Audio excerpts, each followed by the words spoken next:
अभी जो एमसीडी बिल्कुल सोई हुई है, उन्हें कोई काम करना ही नहीं है कि 15 साल पहले जो नाले खरंजे बने थे एमसीडी के अंतर्गत वही बने हुए हैं, उसके बाद कोई काम ही नहीं हुआ है। तो मैं समझता हूँ बीजेपी और आम आदमी पार्टी में ज़्यादा फ़र्क नहीं है, उनकी विचारधारा भी सेम है। उनको लोगों से मतलब नहीं है, गरीब तबके से कोई मतलब नहीं है, उनके धन्ना सेठों से मतलब है। जैसे बीजेपी को धन्ना सेठों से मतलब है, ऐसी आम आदमी पार्टी को धन्ना सेठों से मतलब है। क्या चाहते थे केजरीवाल जी? इस देश के, इस दिल्ली के लोगों का लीवर ख़राब करके सब लोग हॉस्पिटल में बैठे हैं। या तो फिर केजरीवाल जी खा जाते हैं उस पैसे को, या फिर केंद्र सरकार नहीं देती। दोनों नूरा कुश्ती कर रहे हैं। नमस्कार, मैं हूं आयुषी मिश्रा और आप देख रहे हैं जनहित टाइम्स। एमसीडी चुनाव का ऐलान कर दिया गया है और चुनाव का ऐलान करते ही जितनी भी पार्टियां हैं वो सक्रिय हो गई हैं। ऐसे में जनहित टाइम्स की टीम निकली है उन तमाम वार्ड के सच्चाई देखने के लिए कि आखिर किस वार्ड में कितना काम किया गया है, क्योंकि पिछले 15 सालों से भाजपा एमसीडी में काबिज है, वहीं 8 सालों से आम आदमी पार्टी सरकार में काबिज है। लेकिन ऐसे में काम कितना हुआ है वहाँ की जनता ही बता सकती है, वहाँ के लोकल लोग ही बता सकते हैं। तो ऐसे में भी हमारे साथ मौजूद हैं विजय कुमार जी।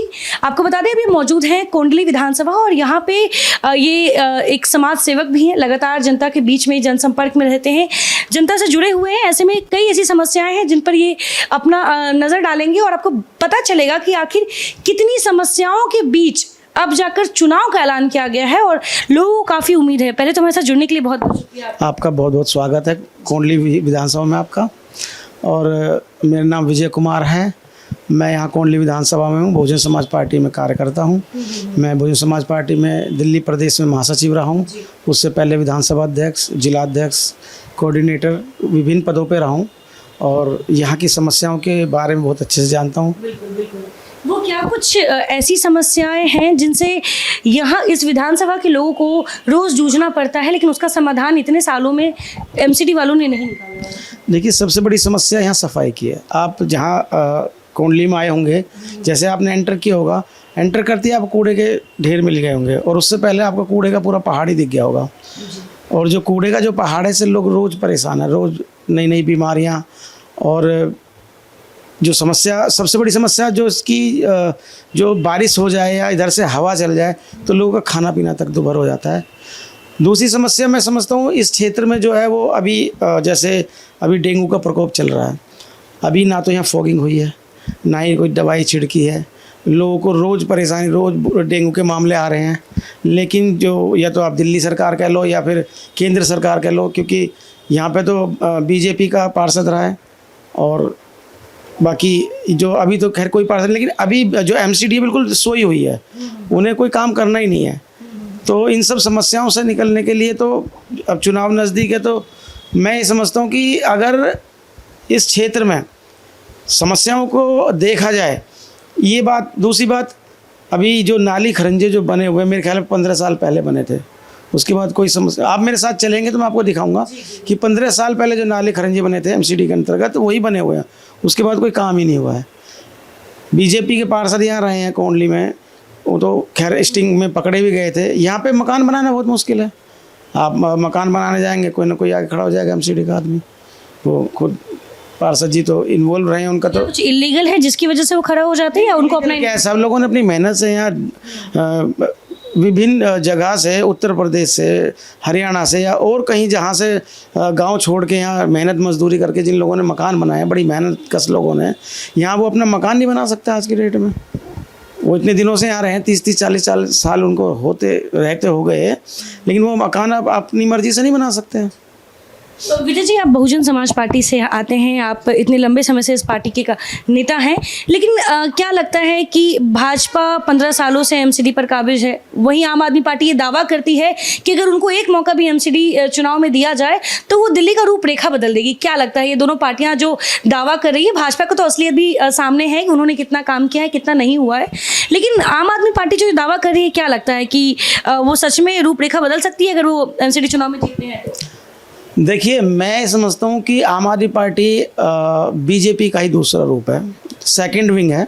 और मान लीजिए केजरीवाल जी तो मुख्यमंत्री जी कहते हैं कि मेरे बाप दादा आरएसएस से थे, वो कहते हैं, और मैं बनिए का बेटा हूँ, घाटे का सौदा नहीं करता। आपने देखे होंगे उनके इंटरव्यू। तो मैं समझता हूँ बीजेपी और आम आदमी पार्टी में ज़्यादा फर्क नहीं है, उनकी विचारधारा भी सेम है। उनको लोगों से मतलब नहीं है, गरीब तबके से कोई मतलब नहीं है, उनके धन्ना सेठों से मतलब है। जैसे बीजेपी को धन्ना सेठों से मतलब है, ऐसी ही हमारी पार्टी को धन्ना सेठों से मतलब है। अब आप देखिए दिल्ली के अंदर अभी कुछ दिन पहले पूरी दिल्ली के अंदर शराब फ्री, क्या मतलब एक के साथ एक फ्री, एक के साथ दो फ्री, क्या चाहते थे केजरीवाल जी? इस देश के इस दिल्ली के लोगों का लीवर ख़राब करके सब लोग हॉस्पिटल में बैठे हैं। दारू महंगाई करने की बजाय उसको सस्ती करना, एक के साथ एक फ्री करना, इसका मतलब आपका, और वो भी ये जो जितने भी ठेके खुले वो सब गरीब बस्तियों, मलिन बस्तियों में, तो कि गरीब आदमी दारू पी के मरता रहे और इनका काम चलता रहे। इनको रेवेन्यू से मतलब था, इनको गरीबी से, गरीबों से कोई वो नहीं है कि इनको सिंपैथी हो गरीबों से, इनको तो अपना काम चलाना था। अब आप देखिए ये रोज़ नूरा कुश्ती करते हैं, हमारे पहाड़ है उसका, रोज़ दोनों पार्टियां नूरा कुश्ती करती हैं, हल कोई नहीं निकालेगा, हल्ला मचाएंगे, इनका काम है हल्ला मचाने का। एक छोटी सी कहानी है, एक जंगल में आग लग गई, जो वो आग लगी तो उस जंगल में जो राजा था वो बंदर था, तो जब आग लगी तो सब लोग बंदर के पास पहुँचे, भी आप राजा हो, आप ये इसको देखिए, इसको करिए, मतलब हम लोग जल जाएंगे। तो उन्होंने कहा ठीक है मैं भाई कुछ करता हूँ। तो बंदर महोदय इस पेड़ से उस पेड़, उस पेड़ से उस पेड़, उस पेड़ से छलांगे मारते रहे, छलांगे इधर उधर भागते दौड़ते रहे, आके बैठ गए, जंगल की आग नहीं बुझी। जानवरों ने फिर कहा कि भाई ये जंगल की आग नहीं बुझी है बंदर से। तो देखो जी उन्होंने कहा केजरीवाल की तरह क्या कहते हैं, वो कह रहे देखो मेरी भाग दौड़ में तो कोई कमी नहीं है, भाग दौड़ तो मैं पूरी कर रहा हूँ, अब जंगल की आग नहीं बुझ रही वो एक अलग समस्या है। इसी तरह केजरीवाल कहते हैं जी मेरे हाथ में है ही नहीं दिल्ली पुलिस, मेरे हाथ में नहीं, केंद्र सरकार मुझे काम नहीं करने दी। तो ये उसी बंदर की तरह काम कर रहे हैं, काम इन्होंने कुछ करना नहीं है, लेकिन लोगों को बस आप पूरी दिल्ली में देख लीजिए, आपके इनके ऐड देख लीजिए, पूरी दिल्ली में ऐड मिलेंगे। और ये कहाँ से आता है? आम आदमी पार्टी को कहाँ से चंदा आता है? इतने ऐड कहाँ से करे जाते हैं? सब दिल्ली सरकार का जो पैसा है वो यहाँ तो छोड़िए, गुजरात में जाके दिल्ली का पैसा लग रहा है। यहाँ के लोगों को एमसीडी में तनख्वाह नहीं मिल रही थी पीछे, बीजेपी केंद्र सरकार में थी, क्या बीजेपी केंद्र सरकार से दिल्ली सरकार को पैसे नहीं देती?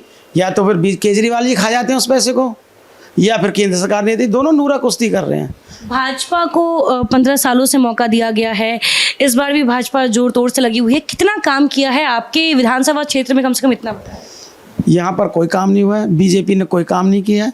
और आप देख सकते हैं जब उनके पार्षद स्टिंग ऑपरेशन में रिश्वत लेते पकड़े जा रहे हैं, तो मुझे ज़्यादा कहने की ज़रूरत नहीं है। आप गली मोहल्ले में जाएंगे ना, यहाँ पे कभी फॉगिंग हुई है ना, गली मोहल्ले बने हैं। स्कूलों की जो आप कहते हैं केजरीवाल जी खैर वो दिल्ली सरकार है, लेकिन एमसीडी के मैं बता रहा हूँ स्कूलों की हालत जर्जर है। और जो हमारे एमसीडी के अंतर्गत जो अस्पताल छोटे आते हैं उनकी भी हालत ख़राब है। तो ऐसी दिल्ली के अंदर 15 साल से मैं तो कहता हूँ बीजेपी और ये आम आदमी पार्टी ने दिल्ली को कम से कम 25 साल पीछे पहुंचा दिया है। और अगर इस दिल्ली के लोगों ने अभी भी नहीं समझा, अभी भी इनका विकल्प तैयार नहीं करा, तो फिर ये लोग 5 साल के लिए और परेशान होंगे। तो मैं तो यही कहूँगा कि इन लोगों ने 15 साल बीजेपी को देखा है, पिछले कुछ टाइम से आम आदमी पार्टी भी देख रही है, उससे पहले कांग्रेस ने लंबे समय तक राज किया है। तो मैं तो यही कहूँगा इस बार बहुजन समाज पार्टी को अगर दिल्ली की जनता समर्थन देती है, क्योंकि उत्तर प्रदेश के अंदर बहन जी ने ऐसे ऐसे काम करके दी जो वर्ल्ड रिकॉर्ड है जिन चीज़ों का। जो काम उत्तर प्रदेश के अंदर हुआ, आप लखनऊ चले जाइए, आप नोएडा में घुस जाइए, यहाँ से आपको बहुजन समाज पार्टी के कार्य यहीं से दिख जाएंगे। तो बहुजन समाज पार्टी करने में विश्वास करती है, और हम कोई मैनिफेस्टो नहीं निकालते कि हम आपकी बिजली पानी ख़त्म कर देंगे या हम आपको ये दे देंगे, राशन फ्री में दे देंगे। इस देश के लोगों को नकारा करने की टेक्निक है ये। जिस देश को बर्बाद करना हो उसकी शिक्षा ख़त्म कर दो और उस देश के लोगों को नकारा कर दो, उनको फ्री में खाने के आदत डलवा दो, वो देश स्वतः ही बर्बाद हो जाएगा। तो बीजेपी और आम आदमी पार्टी ये दोनों उसी काम में लगे हुए हैं। उनको गरीबों से नहीं मतलब है, उनको गरीबी चाहिए। अगर वो गरीब तबका ही तो वोट देगा, जिनको 5,000 का राशन, ये 5,000 रुपये साल में एक बार दे दिए, या उनको 5 किलो राशन, एक आदमी 5 किलो राशन में कैसे जी, लॉलीपॉप दे के वोट मांग, बिल्कुल लॉलीपॉप दे के। और ये गरीब तबका है, ये बड़ा सेंसिटिव है। मैं तो ईमानदार कहूँगा, जो गरीब तबका है ये बड़ा ईमानदार तबका है। अगर उन्होंने 5,000 का राशन उनका 5 किलो राशन ले लिया तो फिर उनको वोट भी देता है, लेकिन उनको ये नहीं पता कि वो 5 साल फिर आपको कैसे गुजारने हैं। मैं तो कहता हूँ बहुजन समाज पार्टी ने जब बहुजन समाज पार्टी की सरकार आई है उत्तर प्रदेश के अंदर, चाहे नौकरियाँ ले लो, चाहे स्वास्थ्य से संबंधित ले लो, चाहे शिक्षा संबंधित ले लो, 70 साल से ज़्यादा हो गया देश को आज़ाद हुए। आप उत्तर प्रदेश का रिकॉर्ड आप निकाल सकते हैं। अगर बहुजन समाज पार्टी के शासनकाल में जितना काम हुआ है आज तक पूरे देश में किसी राज्य में नहीं हुआ। तो मैं आपसे यही कहूँगा कि अगर बहुजन समाज पार्टी को ये लोग मौका देते, दिल्ली के लोग, तो वैसे ही जैसे उत्तर प्रदेश के अंदर लोगों का काम हुआ था, गरीब तबके का काम हुआ था।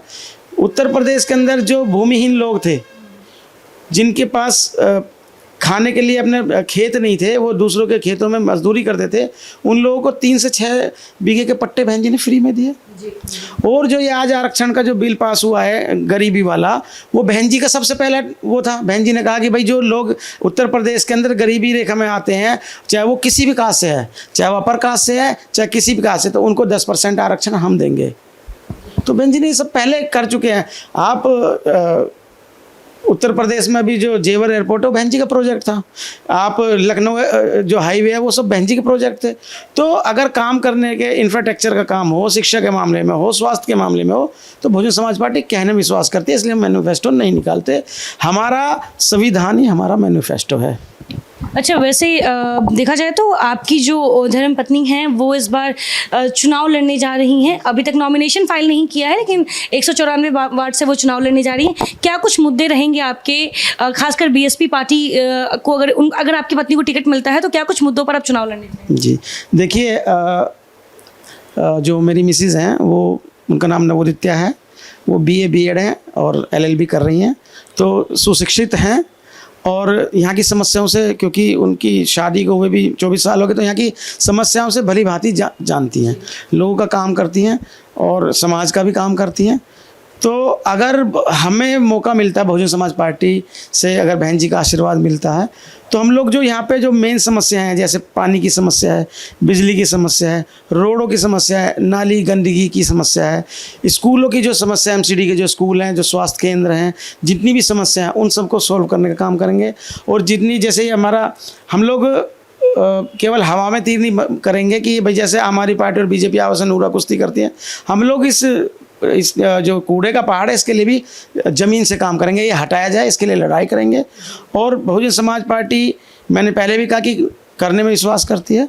जो भी इस देश, इस दिल्ली की, हमारे विधानसभा या हमारे वार्ड की जो समस्या होगी, हम उसके लिए लड़ाई लड़ेंगे, उसको, उन काम को कराने का काम करेंगे। जी, चुनाव आते ही समस्याएं दिखने लगती है, लेकिन वैसे ही जैसे ही चुनाव खत्म होता है सारी समस्याएं गायब हो जाती है।